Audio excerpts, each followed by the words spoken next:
Hello, Wonderhussy here at a place called Green River, Utah, at the actual side of the Green River. And well, you might be wondering a couple of things. Why is this place called Green River when there's hardly anything green anywhere around? And why am I hanging out here when it's 97 degrees outside, humid, overcast, and thoroughly unpleasant? I mean, the worst part is there's these little flies out here that bite, and they're all over the friggin' place. They won't leave me alone. And oh my god, there's nothing I want more than to just get back in my nice air-conditioned rig and keep driving out of this blasted desert country and into the high, cool Rocky Mountains of Colorado, which is where I'm headed. But I had to stop because there is something interesting here in between all the flies and the muck and the heat and the oppressive humidity, and that is a geyser. That's right, among all this brown, you might be able to see this shocking orange Travertine formation up here, and it's actually caused by the mineral buildup from a geyser. Okay, most of you probably are familiar with geysers from Yellowstone's Old Faithful, that giant blast of water that goes up every I think it's pretty regular. I can't remember, every so often. I've actually been to Yellowstone and I've seen that geyser, and it's very impressive. Well, this geyser is not quite as impressive, and it's a little bit different. It's not regular at all. From what I was reading online, it'll go off like sometimes every 8 hours, sometimes every 22 hours. And when it goes off, sometimes it'll go off for hours at a time. Sometimes it'll just be a quick little burble. So you kind of have to get lucky if you want to see this geyser. So I guess this is the kind of place where you just want to sort of camp out. And to that end, it would actually be a cool place to camp out if it wasn't so blasted hot. You can see there's some kids climbing over there. I guess they're here for the same reason I am. To be honest, I didn't really think I was going to get lucky, because what are the odds, man? I'm passing through, and I've passed through this area a bunch of times, and I've known about this geyser for a while, and I always thought it'd be kind of cool to go check out, but well, I guess I was just sort of afraid that exactly what's happening now would happen. And I just end up sweating my balls off, standing around, waiting for a big old nothing burger. But I decided to come over here anyway, because even if I don't see the geyser itself erupt, well, it's still pretty interesting to look at this Travertine formation. Look at this thing. I mean, I feel like this geyser was accidentally created in 1935. From what I was reading online, they were drilling for oil or something, some mineral company, and well, as the story goes, they accidentally hit this geyser. And unlike Old Faithful and most other geysers, like you might remember the video I did about the Fly geyser up in northern Nevada that had similar really cool Travertine formations. Well, those geysers are all hot, like a hot spring. Wouldn't that be nice? Unfortunately, this geyser here, which is called the Crystal Geyser, it's not a hot geyser. I think it's very unique in that, oh my gosh, hold on. I just started walking on this Travertine and it's amazing. Look at the color and the texture and how it's built. I mean, this is just minerals, thick mineral sludge basically, blah, blah, blah, solidified over the years, blah, blah, blah, blah, blah, making its way down where you can see there it meets the mighty Green River. Pretty cool. But anyway, what I was saying before I got distracted by the texture, look, a squirrel, is that this geyser is actually a cold geyser. And I can't remember if it's like unique in the world. I'll have to, well, I don't know if I have signal here, but it's unique because it's a cold geyser and it's not caused by any kind of geothermal activity. I guess most geysers, like Yellowstone, sitting on top of that huge volcanic caldera, and that geothermal heat coming from under the Earth's crust is what forces these eruptions up periodically. This one is not geothermal. In fact, there's no hot springs around here that I know of. It's a cold geyser, and apparently it's caused by, I think, carbon dioxide. There's a lot of carbon dioxide, I guess, in the ground and the rocks around here, and something to do with the way the groundwater comes up. It gets supercharged, I guess, kind of carbonated, like a soda. You know, like when you shake a soda and open it and it blows everywhere. I was never very good at science. I never took chemistry or physics or anything like that, so I don't know, but that's my layperson's understanding of how this thing works. It's carbonated, okay? It's like a big fizzy soda underground that, well, blows up every now and then, and well, you just might be lucky enough to be here when it does. Okay, I'll definitely go check out where it meets the river, but before I do that, let's go upstream to where, I mean, I guess all this water is coming up out of the same well spring that causes the geyser eruptions. I mean, as we're walking, look, it's like going upstairs. Weird, psychedelic, multicolored stairs. And it's not hot. It's cold water, just as advertised. But it still makes these same trippy mineral formations, which is very interesting. I love this. Okay, so this is the geyser, I guess. This pipe. I mean, I guess if I get lucky, water will start shooting up out of that at some point. Oh, wow, look at the ground all around it. It's these perfectly round, well, not perfectly round, but round rocks. Isn't that interesting? They look like the kind you buy at a landscaping store, but they're natural, I guess. All over the ground here. What a trip. And almost looks like you can see a little, well, you can see water flowing out of the base of it there at the very bottom. And I guess that's where periodically it'll, well, I'm guessing it blasts out the top of this tower, but what do I know? It's interesting because it does smell, well, I was going to say sulfurous, but not really sulfurous. It definitely has a smell to it, and I don't know if that's just because it's a hot day and everything's rotting and decomposing out here, myself included, or if that has something to do with the chemical makeup of the water. All right, well, I guess now we just sit here and wait. I'm no fool. I'm not going to sit here all day in this blasted heat waiting for this dang thing to blow up, because I know I might be here for, well, for all I know, it just erupted like 21 and a half hours ago. And well, I'd be a plumb idiot to sit here that long waiting. Even though there is this awesome minimalist, nay brutalist bench to sit on, if you're familiar with the brutalist style of architecture. Well, this is as fine an example of brutalism as I've ever seen. Anyway, somebody thoughtfully left this little seat out here. So you can sit here and contemplate the meaninglessness of everything while you wait for this dang geyser to erupt. And to be honest, it's actually a very pleasant place to sit. I mean, this landscape is pretty minimalist. There are some kind of cool, colorful buttes rising on either side of the river. And there's actually a pretty cool campsite back here too. Look at that, tucked into that little slot canyon. That would be a really cool place to camp. But aside from that, oh good, everyone finally left. I have the place to myself. There's really nothing to look at other than old Unfaithful over here. I guess they call Old Faithful because it goes off with such regularity. Well, because this one is so irregular. I guess maybe Old Faithful is a man and this one's a woman. Just kidding. This is kind of like, well, old irregular or old Unfaithful, like I said. Speaking of all of that, I actually feel like I'm due to get my period any minute. I've had PMS and cramps for a couple days now, and I mean, excuse me guys if you're not interested in hearing about this, but ladies, you know how it is. Sometimes you just, golly, come on and get the dang thing over already. So wouldn't it be something if I was sitting here and this geyser did happen to go off, and right at the same time the geyser went off, I started my period? Okay, well, I think I hear another car approaching, so this would be a good time to leave our little brutalist contemplation bench and walk on down to see where this geyser, well, spring flow, I guess, meets the Colorado, or the Green River. You can see from the little wellspring where the geyser occasionally comes up, water rolls down these formations and kind of becomes a pretty good little stream here. Matter of fact, I don't know why we can't just put our feet in it right now. Let's see. Ooh, it's cold.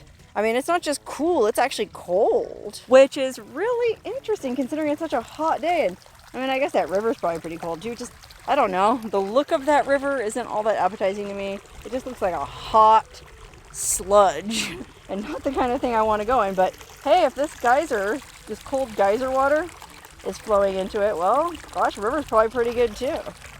It's interesting this is called Crystal Geyser. It's kind of like the water. I don't know if they have Crystal Geyser bottled water in all parts of the United States, or certainly not internationally, but in the western U.S., it's a very popular brand of bottled water called Crystal Geyser, but it doesn't have anything to do with this. Crystal Geyser water is bottled in the Eastern Sierra, actually. look at the ground here, man. It's like those same little weird round pebbles, but they're covered in mineral buildup. Oh my God, they look like Cocoa Puffs or something. It's kind of making me hungry. And just look at the ground even below them. This, it's real rough and bumpy. It's fascinating. And the way that these little, I guess these are just mineral drop buildups, because they're all different sizes. And oh gosh, I feel like you could even build like a little mineral snowman. Yeah, and then maybe have like a snow, he needs a snow wife. I think I've already been here too long. I'm starting to lose my mind. Okay, let's go check out where this thing goes into the river. Wow, this is actually super impressive. I mean, the size of this buildup. Gosh, and look at the colors. Oh my goodness. So it looks like tie-dye. Oh my God, the way the water is moving over that one, it almost looks like one of those electric, I don't know how better to describe it, electric light up paintings you see in some people's houses. Or you know what I mean? They sell them at like the swap meet and places like that. They're usually pretty tacky pictures of like a Hawaiian waterfall or something, and it's lit up in such a way that it looks like water is really flowing through the waterfall. I don't know if there's water inside it or how they do that, but that's what this reminds me of. I don't know, maybe I'm just weird. Anyway, let's continue following these formations down to the riverside. I'm gonna study these formations down by the riverside, down by the riverside, down by the riverside. Gonna wait for that dang geyser. Nothing like an old time gospel sing along at the edge of the Green River on a hot summer day with flies biting your thighs. Anyway, here we are at the bottom of this awesome waterfall. Look at that. That is so cool. Gosh, I almost feel like this place was worth coming to even if I don't see the geyser, just because of these formations. Look at that. That's a good flow. You could just walk right up it like a staircase. Look. Oh, it's so nice and cold too. Look at that. This is wild. Flowing down the terraced Travertine in a beautiful waterfall into the mighty Green River. Golly, will you just look at the texture on this travertine? It's just fascinating. It almost looks like I'm walking on a big, thick shag carpet from 1972. I mean, it certainly is the right color for it, right? It's interesting how the travertine just kind of goes right up around these mud islands. I mean, this looks like, yeah, thick, ooey gooey clay mud. It's a very interesting contrast with the orange and red travertine. This is truly a surreal place. I mean, if I was ever going to be baptized, like I'm just singing that religious song about getting baptized down by the riverside, this is the kind of baptismal font I would want. Something that shows all of nature's bizarre psychedelic beauty. Amen. Okay, well, realistically, I can't spend here all day hanging out waiting for this thing. So I should probably just get back in my car and go on my way. Oh, golly, I'll admit, I'm a little salty because, well, my friend from Moab, Wandering Gypsy, when she came up here, she was lucky and the thing happened to be going off. So she got it on film in her YouTube video. So I'll admit I'm a little bit miffed that I wasn't as lucky as her. But that's okay. I have to come back again this way anyway in a couple weeks on my way back from Colorado. So I'll stop here again on my way back. Matter of fact, I'm going to go down to my car and hang out. Well, I'll give myself maybe an hour. And if it still hasn't gone off after an hour, I'll leave and come back again in 2 weeks and see if I'm lucky that time.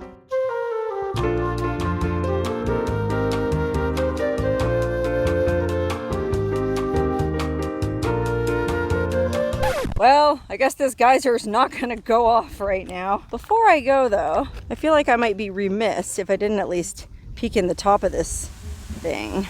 Oh wow, yeah, look, I'm so glad I did this. You can see it fizzing and bubbling down there. Look at that, I told you, it's like a soda that's been shaken up to the point where it's fit to bust any second. I don't know, does it seem like it's getting even frothier? Is it building up to some sort of eruption? Is it going to splooge in my face? Oh gosh, yeah, look, it is. It's starting to get bubbly. I wonder if that means it's about to erupt. Maybe I better not leave yet. Maybe I better put my glasses on to protect my eyes. I guess that's what this grate is for. It's not supposed to make it look like an apple pie. It's supposed to prevent rocks and debris from being spewed in your face. Because I'm sure I'm not the first person who's leaned over this thing and asked the geyser to please show itself. Come on, geyser. Toil and trouble, geyser bubble, boil up into my face. Isn't that what they said in Macbeth? Oh, if this geyser's a woman, maybe it needs sweet talking. You know how women need foreplay? You look beautiful today, geyser. I've never seen you looking sexier. I brought you some roses and champagne. They're over here in my Forerunner. Let me just go get them. Oh, now it's going to be mad that I lied. Oh dear, I don't know. Realistically, I mean, it could be hours before this thing goes off. And I can't spend that much more time here. I've already been here 2 hours. I guess I'm just going to get dressed and get in my car and leave. I'm doing that so that it might, go off. You know how that sometimes that reverse psychology works? But seriously, I'm sure that's exactly what's going to happen. I am going to get dressed, and I am going to get in my car, and I am going to leave, and the dang thing's going to blow the second I get around the corner. Ain't that life?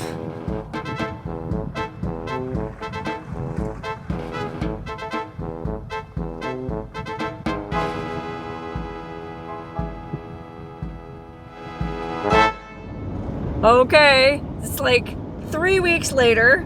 I'm on my way back from Colorado. I had an absolutely amazing time, and I didn't forget, I'm still gonna go back to that dang geyser and see if I can catch it erupting. Even though, gosh, I think it's probably still about 95 degrees, and it's almost 7 p.m. I decided the best way to catch the geyser would be to camp out there. I mean, you can see it's another hot, muggy summer monsoon evening, just perfect for sleeping in your car in a blistering hot desert canyon.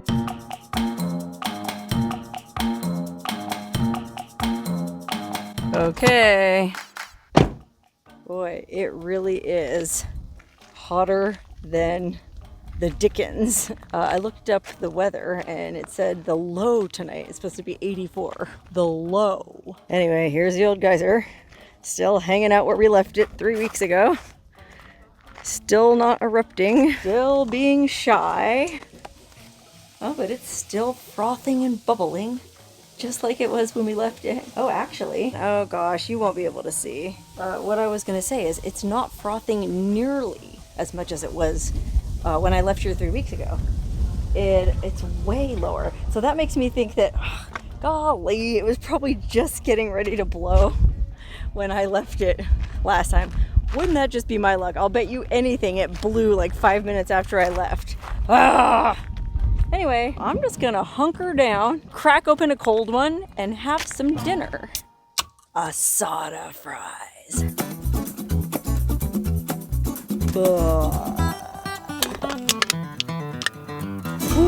Made short work of those asada fries. So I guess my plan, as ill thought out as it is, was to just sort of spend the night here and hope I would notice when the geyser went off. And even if the geyser goes off in the middle of the night, check this out. I got a night vision camera. So I always have to wake up to pee at least once a night. So I'll go over there in the middle of the night with my night vision camera and check on it too.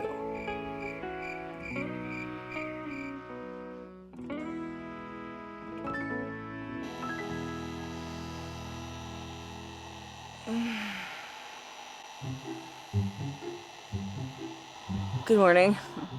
Well, I slept here by this dang geyser all night, and I never heard a thing. I mean, yeah, I sleep with earplugs, but even if I hadn't had earplugs in, I had this fan running all night, this 12-volt fan. I mean, it was so dang hot, there's no way I would have been able to sleep without this fan. Golly, I mean, I even got up to go to the bathroom a couple times last night, and I took my friggin' night vision camera with me just in case the geyser was going off. which it wasn't. Well, I guess I'll just hang out here as long as I can handle it. And hopefully this geyser starts boiling before my blood does. Okay, it's about 9:30. I've been awake for 2 hours, and that dang geyser still hasn't gone off. I hiked way up here on top of this little butte because there's a cell phone tower back there and I get a tiny little bar of service. So I thought, while I'm sitting here waiting, might as well check my email. But I mean, listen to how absolutely still it is here. I think part of the reason it's so quiet is this blanket of clouds that came in, which is a blessing because it's keeping it from being 175 degrees. It's actually pretty pleasant right now. I mean, if you're wearing a bikini.